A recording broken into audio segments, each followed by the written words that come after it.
flows to where it is courted, managed, and well utilized. There are underlying principles as to how to do this well. In this series of broadcasts, Sam Afemikhe unveils practical time-tested steps to pursuing and achieving value for money with available limited resources. Sam Afemikhe is a chartered accountant and a leading value for money expert.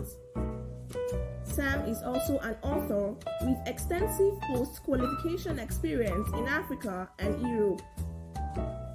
Mr. Afemikhe is the Group Managing Director of SSAC Advisory and Professionals, which has carried out several value for money reviews, audits, and value for money systems implementation in the oil and gas industry.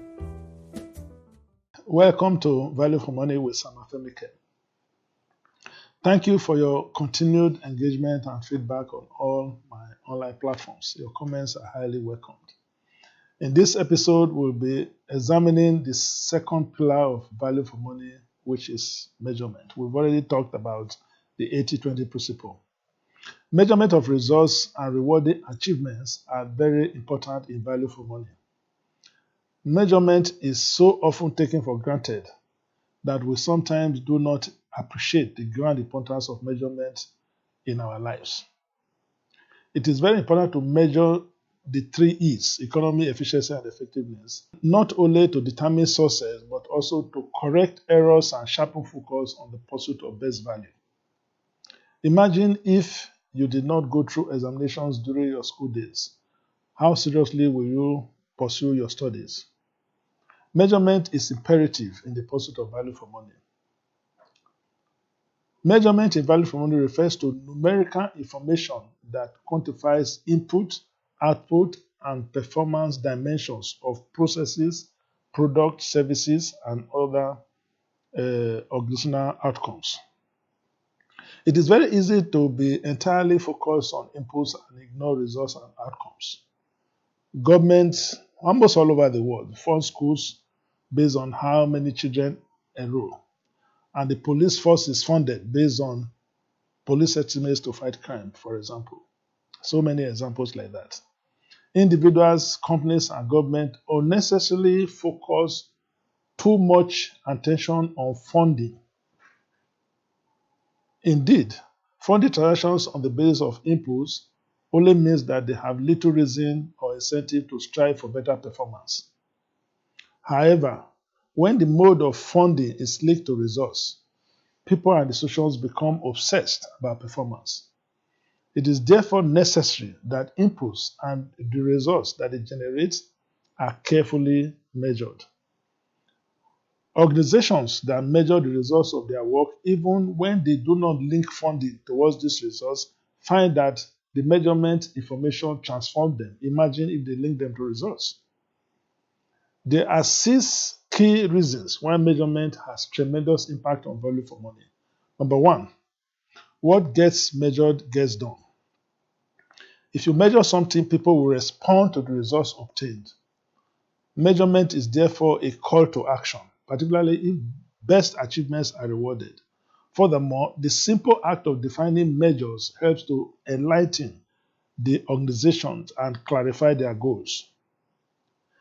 A definition of expected outcome and the expected benchmark to measure those outcomes will make people begin to ask the right questions and to redefine the problem they are trying to solve and to diagnose that problem very positively.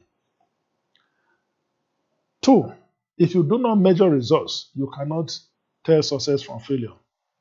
In the public sector in particular, it is difficult to tell which program is succeeding and which is failing if there is no clear definition of objective and outcomes, particularly when majority of decisions are based on political or other consideration, which is different from the corporate world, where you can measure performance with profit and other profit and loss.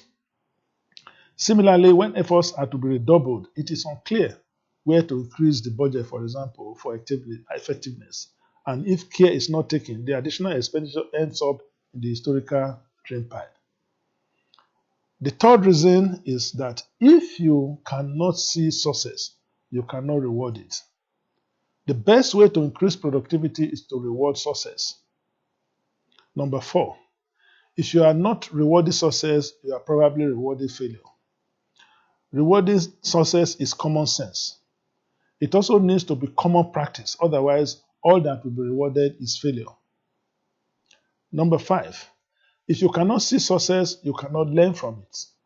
Value for money implies continuous learning. We must constantly try new things to find out what works and what does not, thereby learning from experience. Lessons learned and process improvement are very important ingredients of value for money. If results are not measured, you cannot see success when it happens, and we certainly cannot learn from success. Furthermore, without feedback on outcomes, innovation is often stillborn. The greatest opportunity for innovation in business, according to Peter Drucker, the business guru, is unexpected successes. Number 6, if you cannot demonstrate results, you cannot win public support. There is usually a great apathy about a government or a leader that cannot demonstrate results. Such a government or leader is considered ineffective and is thought to be devoid of the ingredients of leadership, which are purpose, direction, and meaning. Such a leader risks dwindling followership. It is therefore obvious from the above discussions that a focus on input and resources without measurement is a waste of time. The two very important things regarding measurement in value for money are: first, be careful to measure the right thing. Price is particularly deceptive, as in most cases it does not give the total picture. For example, some costs like running costs, maintenance, insurance are hidden, and they are in most cases not considered in the price. It is better to apply cost over the product lifetime, technically referred to as cost of ownership, in the determination of price. Furthermore, accurate data, which may require further processing, may be required. For example, if you buy 2 pairs of shoes, one is $25 and one is $35, which is cheaper? It depends. If the $25 shoe is worn 50 times and the $35 shoe is worn 500 times, you will easily find that the $25 shoe gives you a 50 cents per wear, while the $75 gives you 50 cents per wear. So, which is cheaper over its useful life? Apply measurement to your transactions will assist you to do more with less by doing things right and doing the right things. You can if you apply the value for money principles. Please do watch out for the next episode. Thank you very much. Thank you for watching this episode of Value for Money with Sam Afemikhe. Subscribe to our YouTube channel, Value for Money TV, and connect with Sam Afemikhe on Facebook, LinkedIn, and YouTube. Direct all inquiries to info@samafemikhe.com or +234 818 492 2710.